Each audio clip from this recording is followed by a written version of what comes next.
You already know that feeling. That moment when you're sitting in a room full of people, maybe at a dinner, maybe at a party, maybe just with someone you've known for years, and yet somehow you feel completely alone. Like there's a wall of glass between you and everyone else. You can see them, you can hear them, but you can't quite reach them. And the worst part, you smile anyway. You nod, you say you're fine. Because what else do you do? That feeling, that quiet loneliness hiding behind a perfectly normal face, is more common than you think. Studies show that over 60% of adults report feeling lonely on a regular basis, even when they are surrounded by other people. Not isolated, not friendless, just disconnected. And that disconnect doesn't just hurt emotionally, it actually shortens your life. Poor social connection is linked to the same health risks as smoking 15 cigarettes a day. That's not dramatic, that's just science. But here's the thing that nobody talks about. Connection isn't something that just happens to you. It's something you build, every single day, through small, deliberate habits that most people never even think about. And once you understand what those habits are, everything starts to shift. Before we go any deeper, we have related programs linked in the video description below. People who've gone through them have reported complete transformations in how they relate to others, how they show up in relationships, and how they feel about themselves. If you've been waiting for the right moment to change this part of your life, don't wait too long. The right moment is usually the one you almost skipped past. Now let's get into this. Think about the last real conversation you had. Not a transaction. Not small talk about the weather or what you had for lunch. I mean a real conversation, where someone looked at you and actually saw you. Where you said something true and they responded with something equally true. When was that? Yesterday? Last week? Can you even remember? Most people can't. And that's not their fault. We were never really taught how to connect. We were taught how to perform, how to be polite, how to say the right things at the right times. But performance and connection are opposites. You cannot truly connect with someone while you're busy managing how they see you. So here's the first habit that actually changes things. Presence over performance. This one sounds obvious, but almost nobody actually does it. The next time you're with someone, whether it's a close friend, a partner, a colleague, a family member, choose one thing. Stop waiting for your turn to talk. Just listen, not to respond, not to relate it back to yourself, just to understand. Research on communication patterns shows that people feel the deepest sense of connection, not when they are heard perfectly, but when they feel that someone is genuinely trying to understand them. That effort, that lean-in energy is what creates trust. And trust is the foundation of every real relationship that has ever existed. Here's what changes in your life when this becomes a habit. People start opening up to you in ways they never have before. You become the person others seek out when they have something real to say. And those conversations, over time, build a network of genuine human warmth around you that nothing else in the world can replicate. Now here's a pattern interrupt for you. The habit that most people think builds connection is actually destroying it. And that habit is advice giving. When someone comes to you with a problem and you immediately jump into fix-it mode, you're telling them without words that their feelings are an inconvenience, and what really matters is the solution. Most people don't want solutions, they want to feel less alone in the problem. The moment you say, "I hear you, that sounds really hard," before anything else, you do more for that relationship in 5 seconds than 1,000 pieces of advice ever could. This is backed by decades of research in interpersonal psychology. Emotional validation activates trust responses in the brain almost immediately. It's not soft, it's not weak. It's one of the most powerful social skills a human being can develop. And here's what this costs you in real terms if you don't develop it. Relationships that stay surface level forever.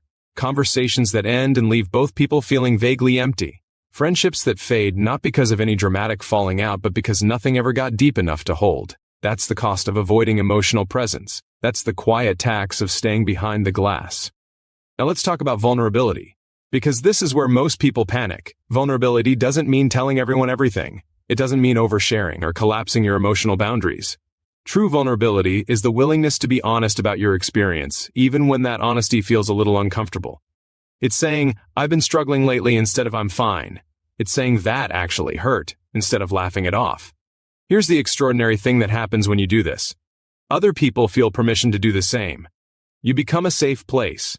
Not because you're perfect, not because you have everything figured out, but because you're real, and real people attract real people.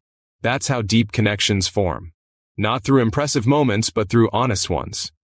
Think about the relationships in your life that matter most. Every single one of them has a moment in its history where someone was real with someone else, where something true was said that couldn't be unsaid. That moment is where the connection actually began. The habit here is small but powerful. Once a day in any interaction, drop one layer of the performance. Say one true thing. Ask one real question. Notice how the temperature of the conversation shifts. Notice how the other person's face changes. Notice how you feel afterward, less exhausted, more like yourself. Now let's go somewhere that almost no one talks about. The habit of repair. Every relationship will have a moment of friction. Every single one. The question is never whether conflict will happen. The question is whether you'll address it or let it quietly calcify into distance. Most people choose distance because repair feels awkward. But here's what science tells us. Relationships that go through repair cycles actually become stronger than relationships where nothing difficult was ever said.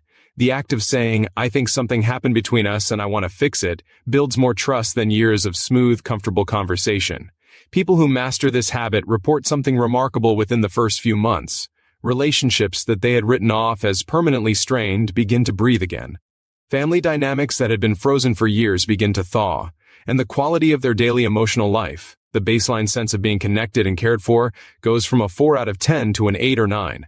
Not because everything is perfect, because nothing is being left unaddressed. That's the return on investment that nobody quantifies but everybody feels. Every relationship you repair saves you years of quiet heartbreak. Every honest conversation you have saves you the slow drain of pretending. Every moment of real connection you build becomes a kind of emotional wealth that compounds over time. Now here's one more habit, and pay attention to this one because it might be the most important thing you hear today.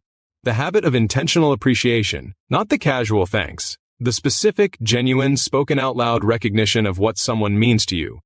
Telling someone one true thing you value about them, once a day, to someone in your life without any agenda attached to it, creates a ripple effect that behavioral researchers have measured as lasting up to 3 days in both people involved. 3 days of elevated mood, increased cooperation, and stronger relational trust from one moment of honest appreciation. You have relationships right now that are one real conversation away from transformation. You have people in your life right now who need to hear something true from you.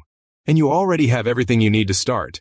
But if you want to go deeper, if you want a real framework for rebuilding your relationship with yourself and others at the deepest level, we have programs linked in the video description below that were built for exactly this. Not for people who have given up, for people who are finally ready to stop watching their lives from behind the glass. Don't be the person who watches this and thinks, "I'll start later." Later has a cost. It costs you the connections you could have had. The life you could be living. The version of yourself that already knows how to do this. That version is waiting. The description is right there.